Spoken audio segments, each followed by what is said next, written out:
Shalom. Pagi hari ini saya akan berikan sebuah tema rahasia kebangunan rohani yang terjadi di jemaat Efesus. Ini perlu saudara mengerti, tidak pernah kebangunan rohani itu terjadi dengan sendirinya. Ini penting saudaraku. Pasti ada pemicunya. Lah hari ini kita akan lihat saudara kekasih, rahasia bagaimana Tuhan memakai seseorang, memakai anak-anak Tuhan untuk sebuah kegerakan. Ya.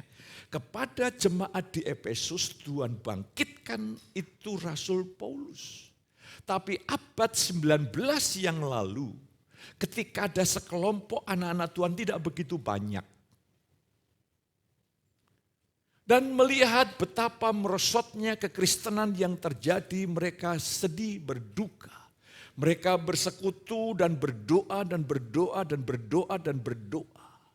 Dan saat mereka berdoa, Roh Allah mulai menjamah membangkitkan sekelompok beberapa orang itu.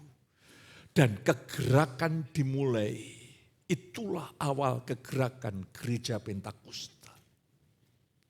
Kalau saya melihat kira-kira abad yang ke-16 sebelumnya, gereja mengalami sebuah kegelapan yang hebat. Tuhan bangkitkan seorang reformator yang bernama Martin Luther. Dan apa yang terjadi? Terjadi sebuah kegerakan di Jerman dan pengaruhnya sampai kemana-mana. Dan saya bersyukur mereka sudah dipanggil Tuhan. Sekarang yang hidup adalah saudara dan saya. Tuhan akan pakai saudara, katakan amin. Lah hari ini mari kita akan lihat bersama-sama bacaan kita supaya saudara bisa memahaminya dari Kisah Rasul 1 ayat 12, tapi akan saya baca 10 sampai 12 dari 1-9, nanti saya ingin menjelaskannya. Mari kita baca dari ayat 10 sampai yang ke-12. 2-3. Hal ini dilakukannya 2 tahun lamanya sehingga semua penduduk Asia mendengar firman Tuhan, baik orang Yahudi maupun orang Yunani. Oleh Paulus Allah mengadakan mujizat-mujizat yang luar biasa. Bahkan orang membawa sapu tangan atau kain yang pernah dipakai oleh Paulus dan meletakkannya atas orang-orang sakit, maka lenyaplah penyakit mereka dan keluarlah roh-roh jahat. Betapa dahsyatnya pekerjaan Allah. Saya ingin mengajak saudara untuk meneliti background-nya. Bagaimana kota Efesus kira-kira tahun 50-an. Kota Efesus itu menjadi pusat perdagangan, pusat budaya, juga menjadi pusat agama.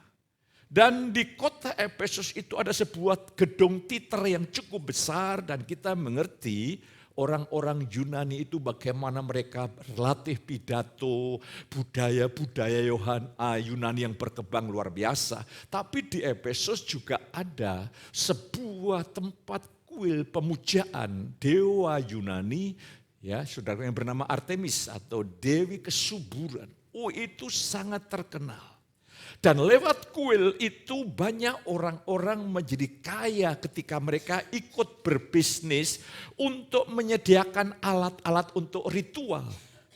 Jadi itu kalau saya bayangkan kayak kota Bandung lah begitu. Cukup besar, cukup bervariasi, cukup beragam. Jadi ini bukan kota kecil, ini kota besar. Dan ayat 1, 2, 3, 4, 5, sampai 9, bagaimana Paulus masuk kota Efesus, dijumpai 12 murid yang sangat lemah. Makanya Paulus bertanya, sudahkah kamu menerima Roh Kudus ketika kamu percaya? Mereka berkata, kami belum pernah mendengar tentang Roh Kudus. Dan Paulus merupakan tangan atas 12 orang itu, mereka dibaptis Roh Kudus, mereka berkata-kata bahasa roh. Setelah itu Paulus mulai mengajar orang-orang percaya itu. Mengalami pertumbuhan yang luar biasa selama 2 tahun diajar. Seluruh Asia kecil, ya, seluruh Asia kecil dipengaruhi oleh Injil. Lah Efesus itu kalau sekarang itu Asia kecil tuh ya Turki lah begitu. Lah, saya ingin mengajak saudara sebuah pelajaran yang luar biasa. Tidak pernah kebangunan rohani terjadi dengan sendirinya. Saudara kekasih, ini sebuah prinsip yang perlu kita pahami bahwa Allah tidak pernah bekerja sendiri. Allah selalu melibatkan hamba-hambanya atau umat-umatnya untuk melakukan perkara-perkara yang ajaib. Itulah sebabnya Yesus memperjelas, aku kepala dan jemaat adalah tubuhku. Berarti ada harapan besar bagi saudara. Tapi iblis juga bekerja, mencoba untuk membuat saudara pesimis, membuat saudara kayak patah semangat, membuat saudara seperti, aduh masalahku ini seperti benang kusut. Percayalah saudaraku, ketika hari ini saudara mendapatkan pewahyuan kekayaan surga, hidupmu tidak pernah sama lagi. Dan saudaraku, Allah berkenan memakai Rasul Paulus untuk membawa kebenaran rohani di jemaat Efesus.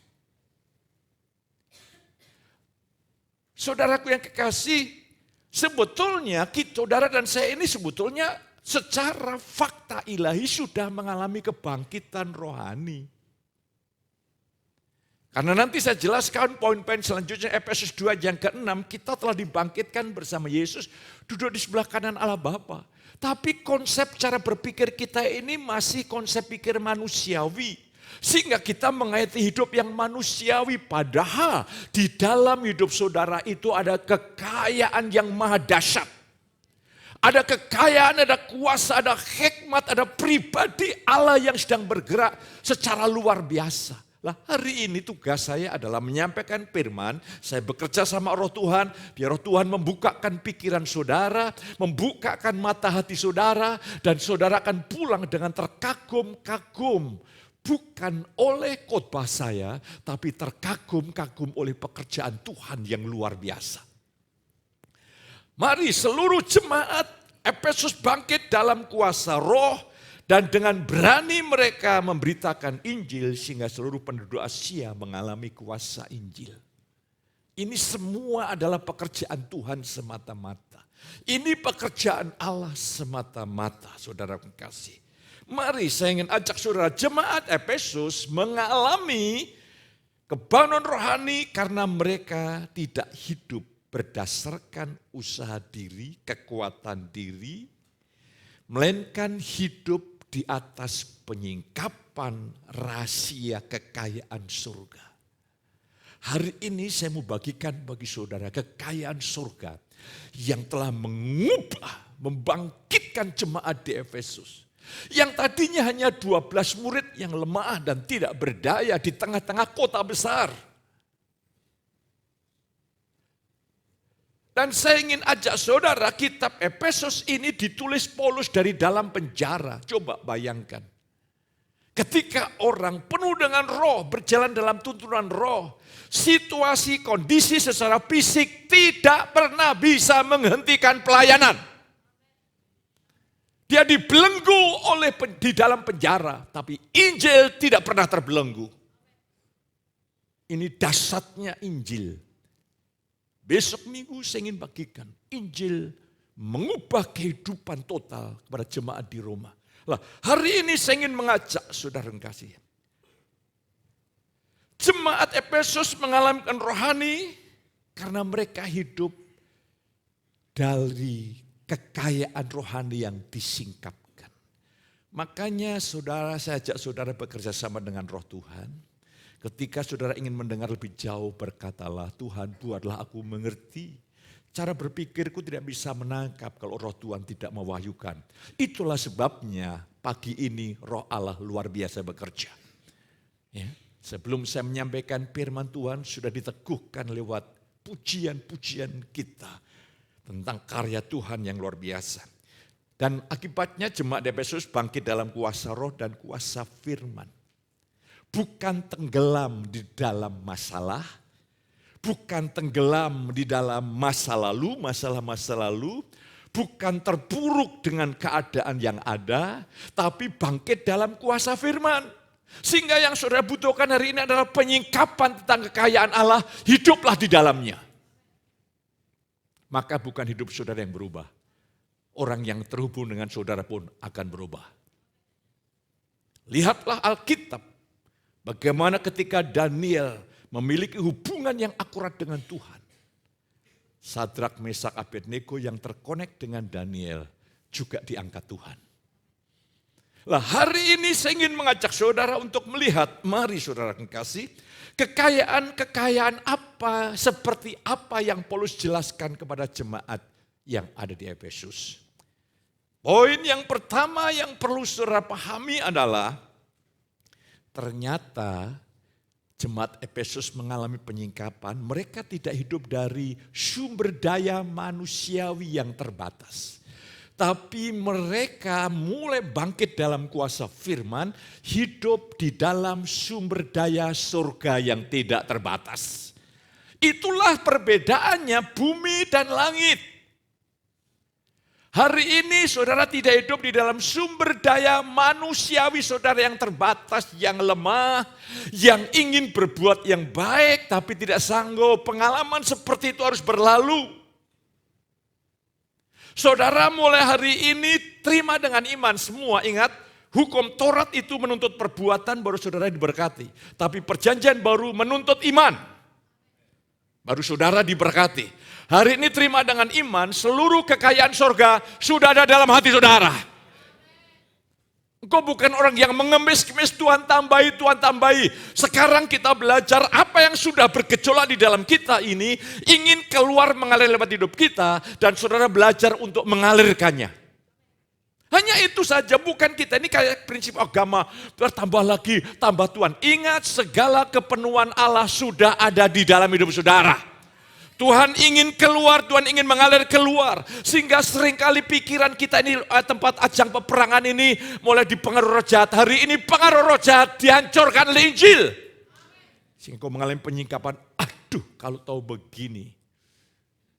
Saya tidak mau lagi main-main dengan anugerah Tuhan. Saya ingin bekerja lebih keras karena anugerah Tuhan. Saudara kekasih, Paulus berkata, terpujilah Allah dan Bapa Tuhan kita Yesus Kristus yang dalam Kristus telah mengaruniakan kepada kita segala berkat rohani di surga. Itu beberapa minggu yang lalu telah disinggung oleh pendeta muda Daniel menyampaikan. Saya meneguhkannya lagi. Jadi hari ini saudaraku, dasar hidup kita ini bukan orang yang kekurangan. Amin. Bahkan mulai hari ini engkau tidak kekurangan sesuatu pun yang baik. Berarti saudara luar biasa itu biasa. Engkau luar biasa, katakan sebelahmu, engkau orang yang luar biasa. Kita berikan kemuliaan bagi Dia, Allah dahsyat.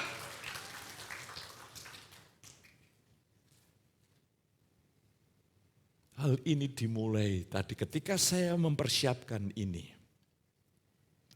Dan saya mulai melihat, saya bisa membayangkan dari dalam penjara, Paulus ketika menulis surat ini, dia menulis dari luapan rohnya yang luar biasa. Ketika Tuhan berikan penyingkapan itu, saya sampai kira-kira jam 12 lah begitu.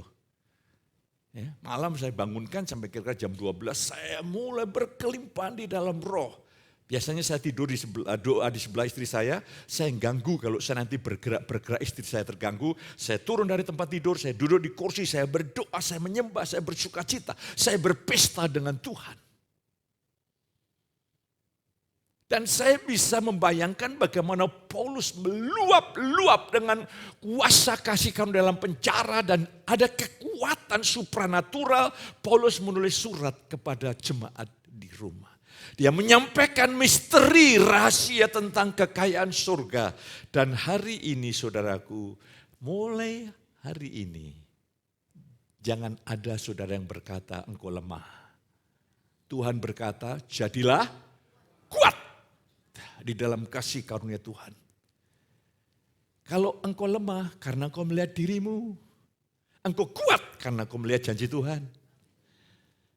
Mari kita berubah. Jangan melihat diri kita apa yang ada pada kita. Diri kita apa yang ada pada kita semuanya sudah diselesaikan di atas kayu salib. Kita punya fondasi yang baru. Kita sudah mengalami hidup yang dipertukarkan. bukan aku lagi melainkan Kristus. Hari ini jemaat saya nubuatkan tidak di antara saudara yang hidup duniawi. Sejak hari ini kau hidup surgawi. Tidak ada saudara lagi yang bergumul dan bergumul dan bergumul dalam hidup ini. Karena bergumul itu engkau sedang melawan kehendak Tuhan. Tapi saudara memasukin perhentian. Dan karena saudara menyatu dengan Kristus, setiap hari saudara ada dalam perhentian Tuhan. Kalau sampai engkau merasa gelisah, itu berarti iblis saudara izinkan mengganggu saudara. Saudara ini makhluk berotoritas loh, saudara ini makhluk berdaulat penuh loh. Iblis bisa mengganggu tanpa izin saudara, dia tidak bisa mengganggu batin saudara.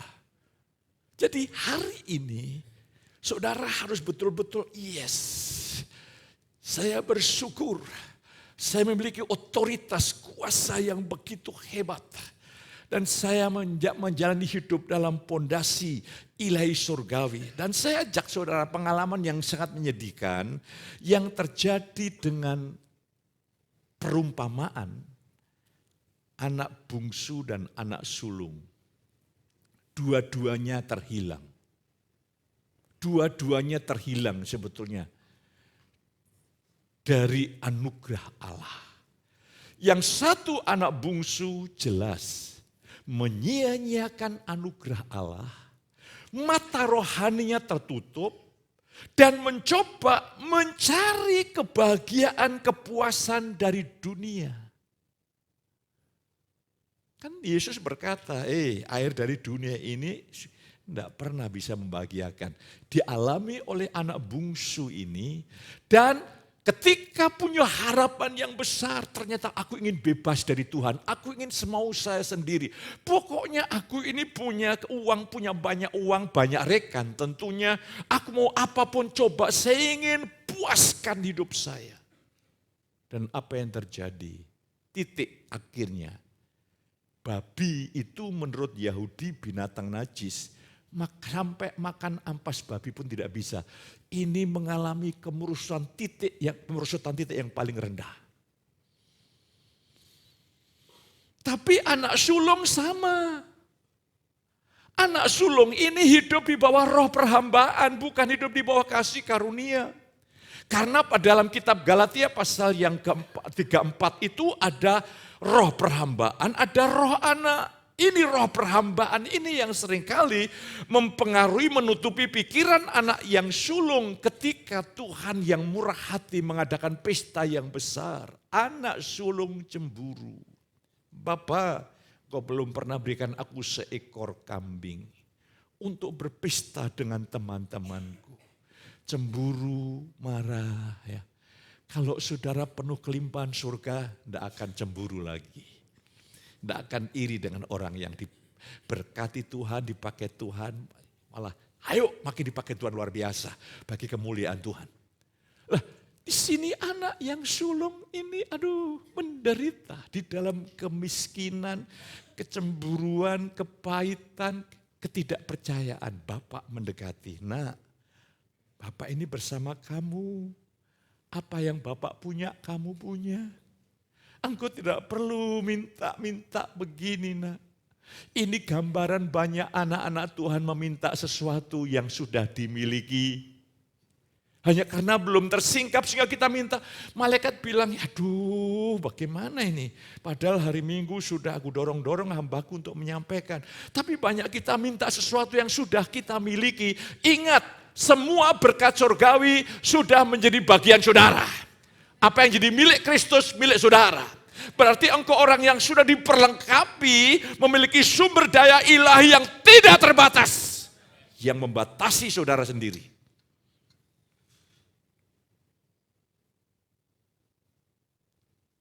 Seharusnya anak-anak Tuhan itu jauh berbeda. Seharusnya, dan mulai hari ini, saya sudah berdoa, saya patahkan itu. Sedang roh jati budaya iblis supaya jemaat masuk dalam level hidup yang sudah dipertukarkan. Jangan mau menghayati hidup yang rendah, yang manusiawi. Kayak jemaat di Korintus, kamu ini hidup secara manusiawi. Tapi mari hayati hidup yang ilahi karena sumber daya yang kau perlukan sudah tersedia. Dan hidup hati dikuasai oleh lidah. Perkatakan firman. Perkatakan kuasa firman yang begitu luar biasa. Sampai firman itu meledak. Sampai firman itu meledak dalam hati kita. Maka itu artinya kau hidup dalam kuasa roh dan kuasa firman. Luar biasa. Seharusnya anak-anak Tuhan menjalani Roma 5 ayat 17. Sebab jika oleh dosa satu orang maut telah berkuasa oleh satu orang itu. Maka lebih benar lagi mereka yang telah menerima kelimpahan kasih karunia dan anugerah kebenaran. Akan hidup dan berkuasa. Dalam Amplified Bible dikatakan reign as king in this life. Memerintah bagaikan raja dalam hidup ini. Ada mental raja mengemis. Mental raja itu otoritas. Mental raja itu otoritas. Engkau berkata kepada gunung, asal tidak bimbang. Hal itu pasti terjadi. Otoritas. Otoritas. Sehingga kita bukan, bahkan kadang-kadang doa itu hanya kadang-kadang 1 menit selesai. Ada orang yang doanya harus dibumi dengan doa Bapak kami. Kalau enggak pakai itu baik. Itu baik, enggak ada masalah. Tapi kalau saudara dikejar oleh banteng yang ngamuk, engkau lari sambil menghafalkan doa Bapak kami, bisa selamat itu mukjizat saudara. Tapi kalau engkau berkata, hei banteng, berhenti. Kalau engkau lakukan asal tidak bimbang, hal itu bisa terjadi. Ini dahsyat sekali. Ini dahsyat sekali saudaraku. Harusnya hidup saudara menjadi kecemburuan bagi banyak orang. Karena begitu ajaib, begitu dahsyatnya. Sehingga saudara memerintah bagikan raja, penuh otoritas, berdaulat penuh. Ya. Dosa boleh ada di sekeliling kita karena kita masih dalam dunia. Pencobaan boleh ada di sekeliling kita. Iblis bisa memancarkan panah api jahat. Tapi dia tidak bisa masuk dalam pikir batin saudara tanpa seizin saudara. Jadi hari ini engkau orang yang penuh otoritas. Segala sesuatu telah diletakkan di bawah kakimu. Amin. Segala sesuatu telah diletakkan di bawah kakimu. Engkau penuh otoritas. Katakan hal-hal yang ajaib bapak-bapak kepada istrimu. Istri-istrinya istri-istri dari jemaat. Katakan hal yang besar untuk suamimu. Katakan hal yang besar untuk anak-anakmu. Karena hidup dan mati dikuasai lidah. Dan semua sudah mendukung perkataanmu. Hari ini saudaraku. Ya, jangan berkata, aduh saya sudah tua. Belajarlah, Musa baru melayani umur berapa? 80 tahun. Ya. Kaleb umur 85 tahun masih minta gunung apa? Gunung Muria. Nah ya, Muria itu di situ saudaraku. Masih yang berperang. Kita nih yang membatasi diri kita. Saya sudah tua. Udah itu didukung, ditopang oleh istrinya. Harusnya istrinya dari muda sampai tambah usia tetap memanggil istrimu sayang. Gara-gara bertambah usia, sanya diambil jadi yang. Makanya ketika suami panggil yang, baru umur 70 tahun, sandalku di mana tadi? Sandalku di mana? Aku belum dikasih makan, padahal sudah 2 piring saudara kasih. Tapi di sini tidak terjadi. Amin. Masih fresh. Haleluya. Saya minta Tuhan, kalau engkau kobarkan aku lewat Injil kasih karunia ini, topang aku dengan kesehatan ilahi. Begitu saudara kekasih ya. Umur kan hanya sederet angka. Tapi semangat dari dalam ini tetap membara. Lah hari ini saya ingin mengajak saudara untuk melihat di sini. Seharusnya saudara hidup bagaikan seorang raja. Semua keputusan ada di tangan saudara. Engkau bahagia, engkau tidak, keputusan di tanganmu. Karena sumber kebahagiaan sudah ada dalam hati saudara. Kalau engkau berfokus dengan masalah di lingkungan saudara, engkau hanya berfokus, jangan saudara berfokus gini, aku tak berusaha, rumah tanggaku bahagia, tak atur sedemikian rupa, supaya saudaraku pusing. Percayalah, kasih karunia membuat keluargaku, udah percaya saja nanti roh Tuhan memimpin saudara dari dalam. Lah, mari hari ini saya ingin mengajak seharusnya saudara dan saya ini menjalani hidup yang luar biasa. Tuhan berkata kepada lewat Yesaya, Tuhan akan mengubah padang gurun menjadi taman Eden, padang belantara menjadi taman Tuhan. Katakan amin. Bukan berarti engkau tidak boleh pergi ke taman mini. Tapi dari dalam hatimu sebelum engkau ke taman mini, batinmu penuh taman Eden. Melimpah. Tuhan membuat mata air di padang gurun dan jalan raya di padang belantara. Engkau perkatakan di hadapan anugerah Tuhan, gunung yang tinggi rata, jalan yang berliku-liku lurus. Ketika kau memperkatakan dengan iman, hal itu terjadi. Dan Tuhan melakukan intervensi lewat perkataan-perkataan mulut saudara. Dan apa yang terjadi? Dahsyat saudaraku. Dahsyat. Jadi jangan mau yang biasa-biasa kalau Tuhan rencanakan yang luar biasa. Ingat, hari ini engkau menjalani hidup sebagai seorang raja. Ya, tapi raja yang rendah hati. Ya, bukan raja yang angkuh, yang congkak. Raja yang rendah hati. Yang kedua, apa yang kekayaan surga yang Paulus wahyukan? Mereka telah memiliki posisi rohani duduk di sebelah kanan Allah Bapa. Dalam Efesus 2 yang ke-6, dan di dalam Kristus Yesus ia telah, ya ini mesti bentuk auris, bentuk telah, bentuk past tense, membangkitkan kita juga dan memberikan tempat bersama-sama dengan Dia di surga. Lah kan ini kalau saudara tahu ini seharusnya setiap hari hidupmu diselimuti surga. Seharusnya setiap hari diselimuti dengan hadirat surga.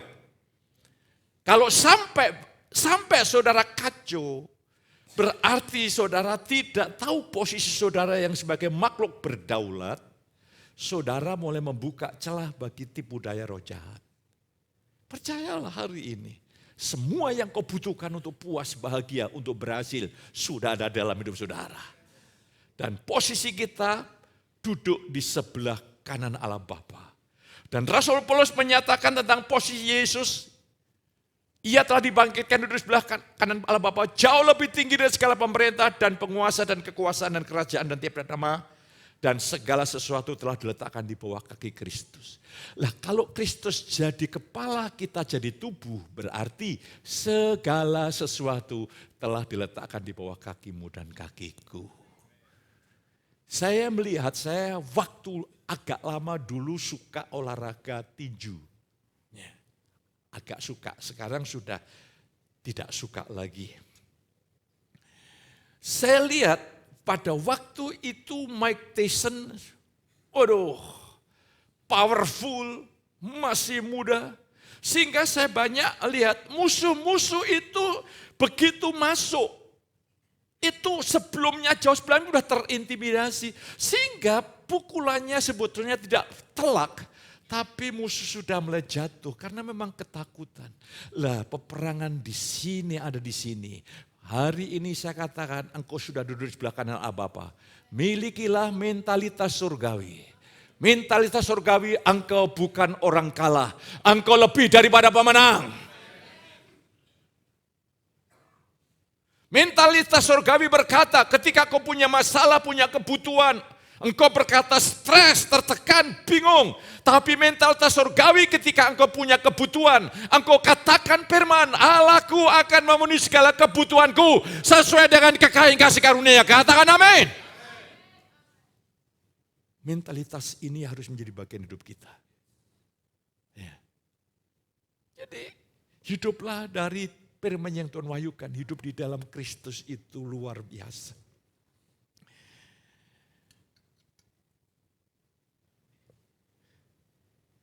Iya, kemarin anak saya mau membuat sebuah jurnal tentang bagaimana gereja ini 3 tahun. Mungkin 1 kali saja mengundang pendeta tamu. Jadi betul di dalam leadership, jatuh bangunnya gereja itu di tangan pemimpin. 1. Pendeta tamu tidak pernah membawa kebangunan rohani. Pendeta tamu membawa kebangunan rohani, nanti pendetanya pergi, kebangunan rohani hilang pergi. Cuma dengan catatan, pemimpin itu harus hidup dalam kasih karunia. Ya, akan membuat sebuah jurnal, yaitu mungkin untuk menolong. Mereka telah memiliki posisi, kita telah memiliki posisi secara rohani. Kita ini sudah hidup dalam lingkungan surgawi. Dan hidup dalam otoritas tertinggi. Ya, karena banyak anak Tuhan belum memahami. Nah ini, belum memahami pewahyuan ini, belum memahami posisi rohaninya. Akhirnya hidup berdasarkan panca indera, apa yang dilihat, didengar, dirasa. Waduh, maka banyak orang berkata, rumah tanggaku kayak neraka. Ada orang berkata, Pak, rumah tangga saya kayak neraka. Saya tanya, pernah enggak masuk neraka? Belum. Loh kok bilang seperti di neraka? Hanya di imajinasi, Pak. Oh ya, oke. Tapi di tempat ini hari ini, rumah tanggaku kayak surga. Haleluya, amin. Asik, saudara kasih. Asik, luar biasa. Ini pekerjaan kasih karunia, saudara kasih. Dengan saudara kasih, banyak anak-anak Tuhan menghayati hidup seperti di neraka. Rasanya hidup penuh kesesakan, tekanan, depresi, frustasi, ya, stres. Saudaraku tahu stres itu apa toh sebetulnya? Saudara harus melihat. Saya punya alat. Alat ini bisa mendeteksi stres. Mengapa kok bisa? Karena stres adalah reaksi tubuh menghadapi situasi-situasi yang sedang kita hadapi. Mengapa orang stres? Karena aku yang menghadapinya. Kalau aku mulai digantikan dengan Kristus, kalau Kristus tidak pernah stres, engkau tidak perlu stres. Karena kita adalah ekspresi Kristus, katakan amin. Makanya stres dapat diukur. Saya sering kali mengukur. Relax.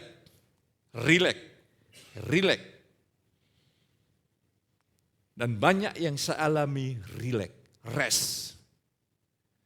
Ya. Haleluya. Ini luar biasa saudara kasih.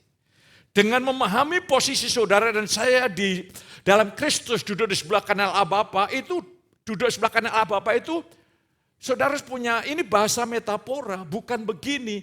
Duduk di sebelah kanan Allah Bapa itu, ada Bapa, ada Yesus di sebelah kanannya, bukan. Ya. Kalau Bupati berkata, Kudus ini di sebelah kananku, ini tangan kananku. Ini artinya adalah kepercayaan, tempat otoritas. Sehingga saudara ini tidak sadar, engkau telah duduk di dalam posisi otoritas yang tertinggi. Mulai hari ini tidak ada yang bisa mengalahkan saudara tanpa seizin saudara.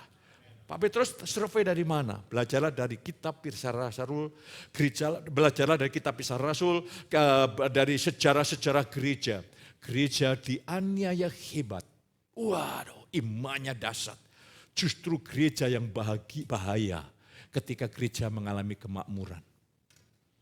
Eropa sebelum mengalami kemakmuran itu hebat kekristenannya. Sekarang gereja-gereja kosong. Tapi saya ingin ketika kasih karunia buat engkau diberkati di bank keuangan, kasih karunia yang sama bisa engkau menghandle dari dalam, sehingga engkau tetap memiliki hati yang tertuju dan mengasihi Tuhan di atas segala-galanya. Itu berkat Tuhan itu seperti itu, bukan parsial, komprehensif, utuh. Apa artinya kau diberkati, tapi berkat itu menjadi kutuk, menjauhkan saudara dari Tuhan. Tapi ketika anugerah Tuhan bekerja, berkat itu dapat kau kelola, kau gunakan yang terbaik untuk mempersiapkan pendidikan yang terbaik bagi anak-anak kita, ya, untuk membahagiakan pasangan kita, dan untuk terlibat di dalam pekerjaan surga. Ini baru hidup, saudara mengasihi. Jadi berkat yang kedua luar biasa. Sekarang yang ketiga, bagaimana doa Paulus bagi jemaat di Efesus. Efesus 3 ayat yang ke-16, aku berdoa supaya ia menurut kekayaan kemuliaannya menguatkan dan meneguhkan kamu oleh rohnya di dalam batinmu. Jadi tujuan yang tertinggi yang Paulus inginkan adalah jemaat itu batinnya dikuatkan oleh roh yang tinggal dalam hidup kita. Saudara itu jangan nyanyi-nyanyi hanya cari senang-senang, no. Pujian, penyembahan, engkau makin diteguhkan bahwa Yesus di dalam itu luar biasa. Sebab di gereja hanya 2 jam. Di rumah, di dunia kerja, di marketplace. Justru saya belajar dari warisan dari seorang hamba Tuhan begini. Saya membutuhkan tuntunan roh Tuhan justru di tengah-tengah rumah tangga. Kalau di gereja 2 jam, di tengah-tengah rumah tangga setiap hari, engkau butuh pimpinan roh. Sebagai suami, ketika kau berkata seperti Yesus, aku tidak berkata-kata dari diriku, aku berkata-kata sesuai dengan inspirasi roh, maka kata-katamu akan membuat istrimu akan tetap cantik. Tidak ada amin yang mengaminkan istriku, kau dapat berkat double luar biasa. Yang lain sekarang ikut-ikutan diberkati juga. Sebab pendetamu murah hati, toh. Haleluya. Mari kita lihat kemuliaan suami. Lihatlah istrinya. Karena kepala wanita adalah laki-laki, kepala laki-laki adalah Yesus.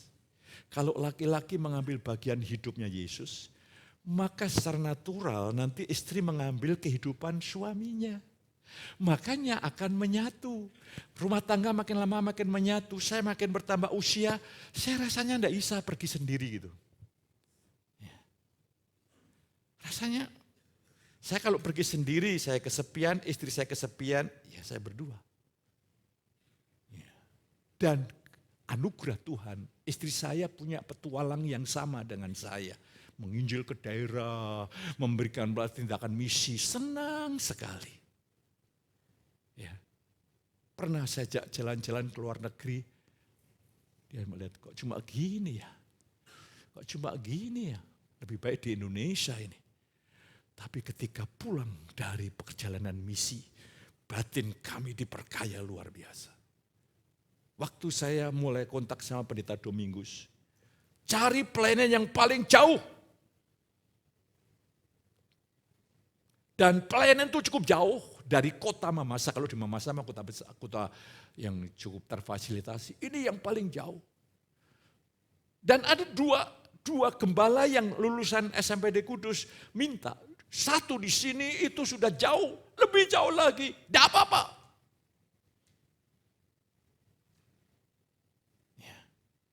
Karena saya di sana, ke sana bukan cari fasilitas, menghadirkan perubahan. Lah saya ingin mengajak saudara, roh Tuhan ini yang saudaraku yang paling penting kekristenan kita. Roh Tuhan itu sudah di dalam saudara. Dia kalau saudara mempercayai, dia akan menguatkan batin saudara. Sehingga saudara dapat menjalani hidup sebagai makhluk yang berdaulat penuh. Apa artinya saudaraku batinmu dikuatkan saudaraku? Kuasa roh Allah meneguhkan ya. Saya ingin ajak saudara. Yaitu kuasa roh Allah meneguhkan batin jemaat di Efesus, juga batin kita, artinya pikiran kita, perasaan kita, dan kehendak kita makin lama makin tunduk kepada pengaruh roh Tuhan. Sehingga Roh Kudus dapat menyatakan kuasanya melalui kita, melalui mereka dalam cara yang lebih besar. Makin tunduk. Makin tunduk. Ketika saudara masih kanak-kanak rohani, dosa itu yang besar itu ya, dosa kenajisan, pencabulan dan lain sebagainya. Semakin saudara bertumbuh rohani, dosa yang besar di hadapan Allah adalah mementingkan diri sendiri. Engkau yang hidup mementingkan diri sendiri tidak berguna bagi kerajaan Allah.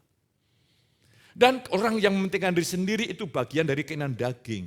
Keinginan daging adalah maut. Pasti saya jamin hidupmu merosot. Tapi kalau engkau hidup menurut roh, Tuhan yang mendandani saudara.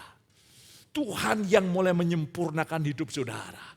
Tuhan menyempurnakan rumah tangga saudara. Tuhan menyempurnakan pasangan saudara.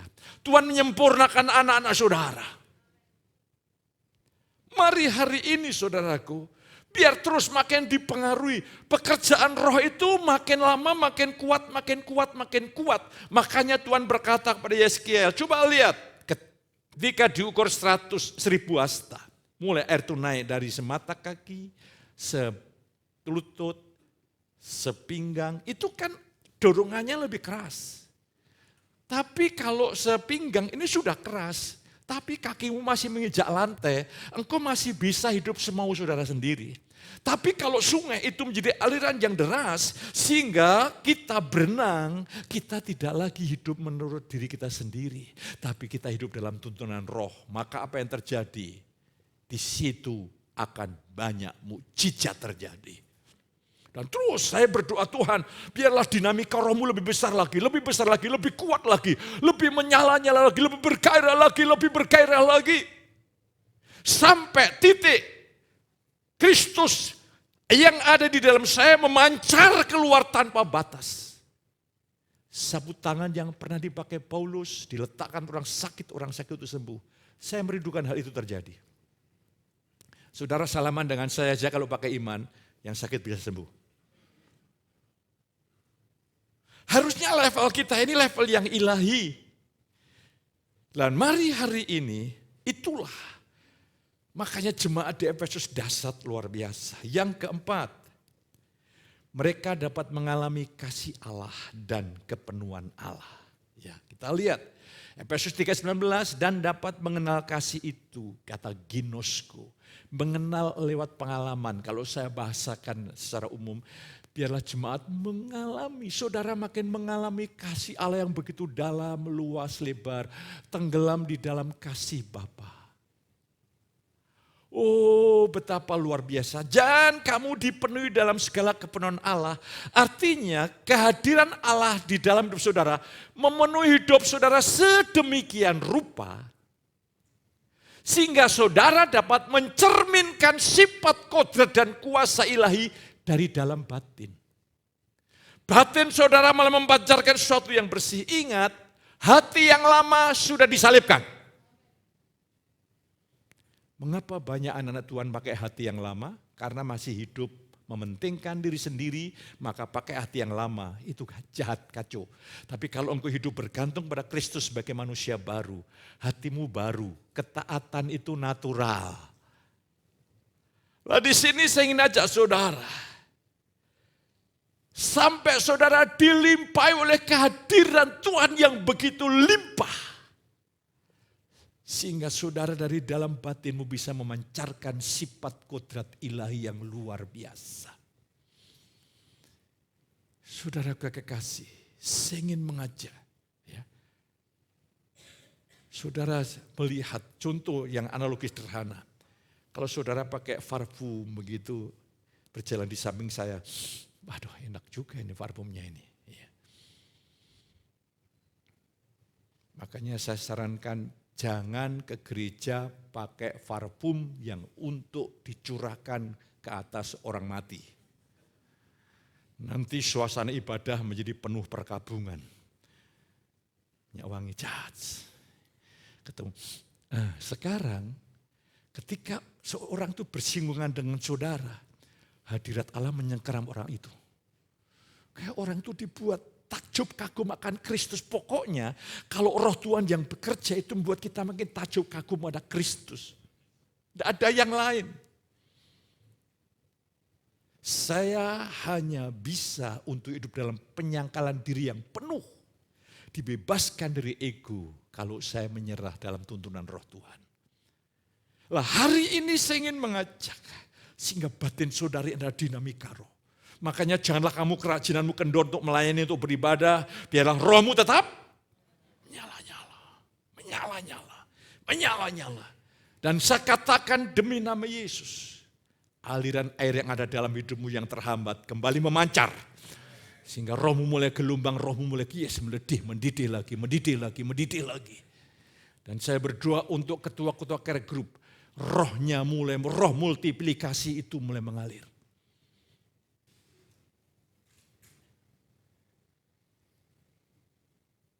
Sehingga saudara itu kayak orang yang sedang jatuh cinta itu loh.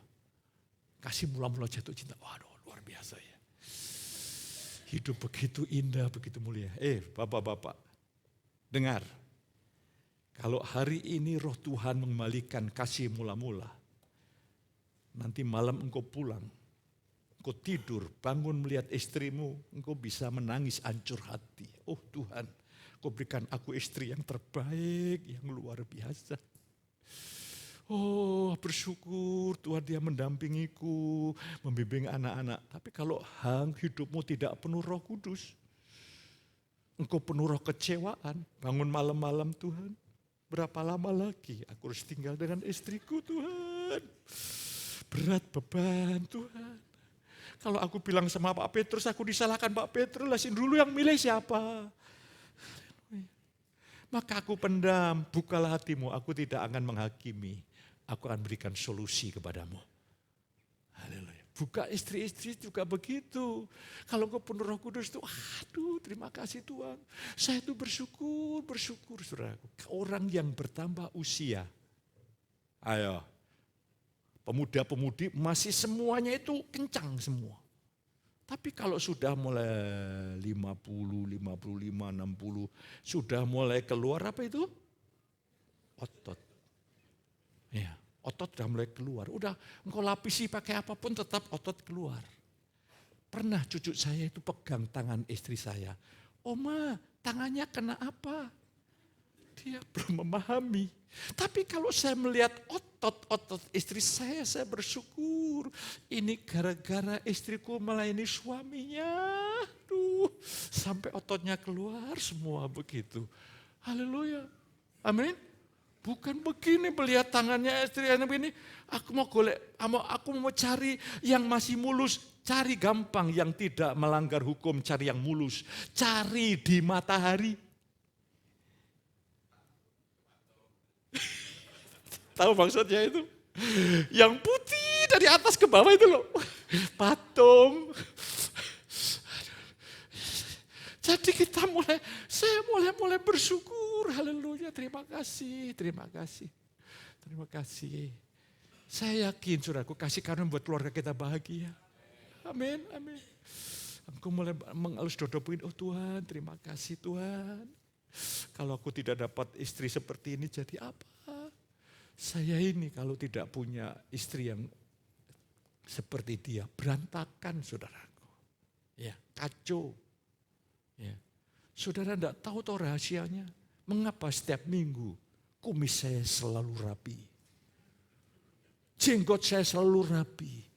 Ini karya besar tangan istri saya. Wah, haleluya. Iya, betul.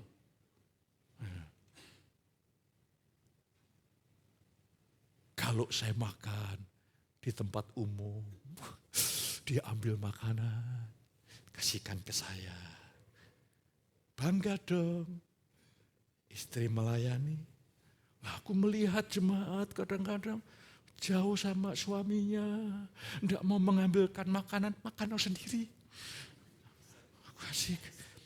Aku dalam hati tidak gatel, aku tetap garuk-garuk kepala, saudara kasih. Tapi itu kemarin, besok beda lagi. Amin. Nanti kalau ada makan bersama, kalau engkau tidak melayani suamimu, tak senggol. Tapi ingat, ini saya tidak mengajar dari luar ya, ini roh Tuhan yang akan membuat ya. Kalau saya nanti mengajar di luar, engkau akan penuh rasa bersalah, hukum Taurat lagi. Bukan, kasih karunia, Tuhan yang akan mendorong. Haleluya, haleluya. Yang kelima, ini. Senantiasa penuh roh. Efesus 5 ayat 18, jangan mabuk anggur, tapi hendaklah kamu penuh dengan roh. Itu bentuk imperatif present. Setiap saat biar pengaruh Roh Kudus itu makin besar, makin kuat, makin kuat, makin kuat, makin kuat, makin kuat. Udah deh, engkau tidak terganggu dengan apa yang terjadi di sekeliling saudara. Dan engkau akan menjadi orang yang perkasa, yang fresh, yang mana kebahagiaanmu tidak ada yang mengganggu lagi.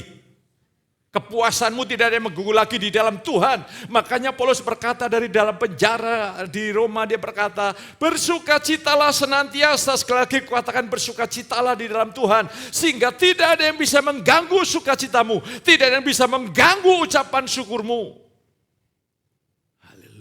Di tempat ini tidak ada yang mengganggu sukacitamu. Engkau melimpah, engkau pulang di rumah tidak ada yang mengganggu sukacitamu. Engkau sukacita melimpah dimanapun. Dan saya akan berikan warisan kepada seorang teolog besar yang dia mengajarkan kasih karunia perjanjian baru.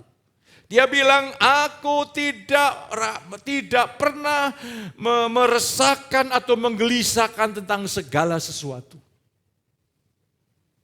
Aku menghadapi setiap situasi pada waktunya.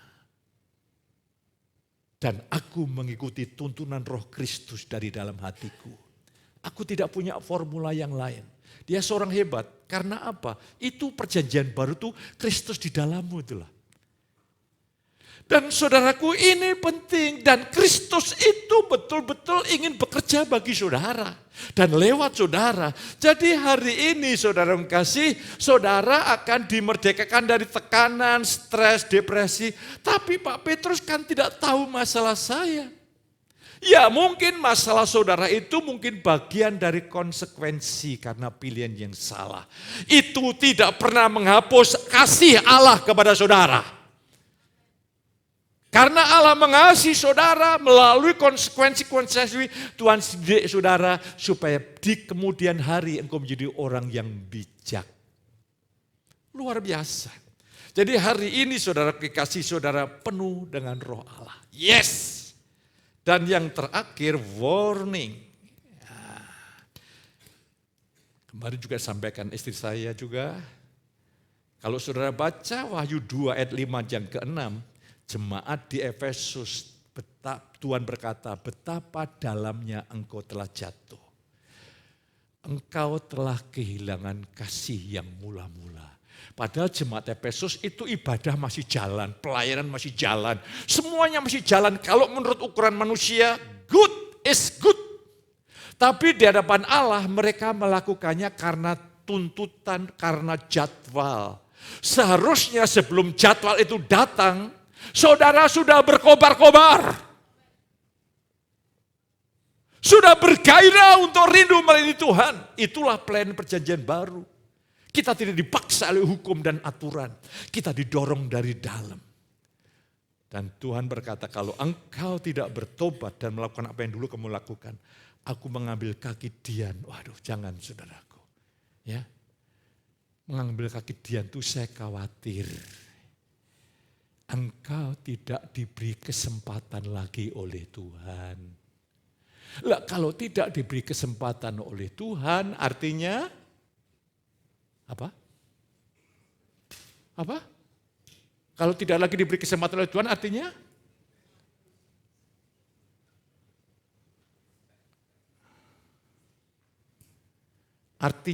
maut. Jemaat di Korintus, banyak di antaramu yang lemah, sakit dan meninggal sebelum waktunya. Diberi kesempatan tidak mau berubah, akhirnya Tuhan, sudah deh, saya tarik aja ke surga. Daripada mengganggu pekerjaanku dan gerejaku. Tetapi bagi saudara yang membela gereja, Tuhan lihat, wah ini mau bekerja keras di kebun anggurku ini. Aku peliharakan dia. Aku peliharakan dia. Aku lindungi dia. Aku berkati dia. Mari hari ini, supaya tidak ada di antara saudara yang kehilangan kasih yang mula-mula. Fresh, segar dengan Tuhan. Hubungan yang segar dengan Tuhan. Hubungan yang fresh dengan Tuhan. Luar biasa. Saudara mungkin boleh gagal minggu kemarin, boleh keliru. Tapi pagi hari ini, saudara mulai datang, Tuhan aku serahkan apa adanya ke dalam tangan-Mu. Aku percaya sekarang, aku tidak mau mengusahakan untuk bertobat dengan caraku dan kekuatanku. Aku datang apa adanya kepada-Mu dan Tuhan memberikan aku kemauan, kerelaan, kesanggupan untuk bertobat yang murni. Maka apa yang terjadi? Hidupmu dirubah. Keluargamu dirubah. Maka tergenaplah visi misi gereja, kasih karunia membuat keluarga saya bahagia. Puji Tuhan, pemain musik untuk menyiapkan diri. Saya ajak saudara sekalian untuk menikmati perjamuan kudus. Ada anugerah istimewa ketika engkau melakukan perjamuan suci. Ketika engkau mengangkat roti dan engkau memandang Yesus. Sesungguhnya kelemahan tubuhmu, sakit penyakitmu telah ditanggung oleh Yesus. Itu bukti kasih yang sempurna. Supaya engkau bisa memuliakan Tuhan lewat tubuhmu. Maka ketika engkau makan roti, bilur-bilur Yesus bekerja dengan dahsyat. Mari kita bertindak dengan iman dalam nama Yesus.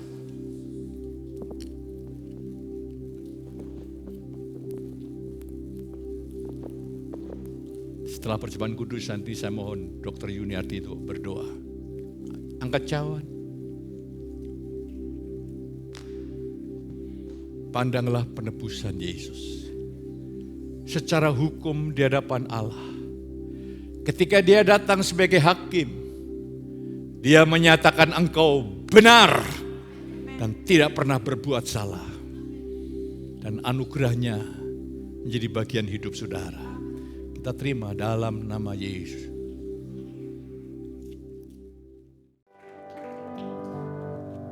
Saya katakan kepada setiap saudara, selamat menikmati berkat yang terbaik dari Tuhan.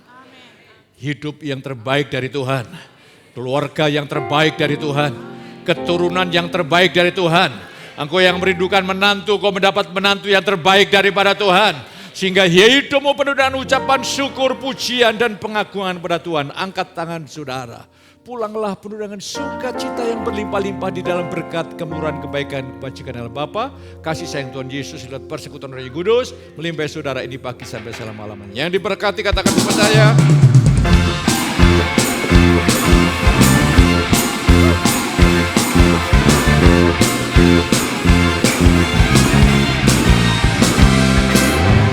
Ada gerakan roh Allah di sini.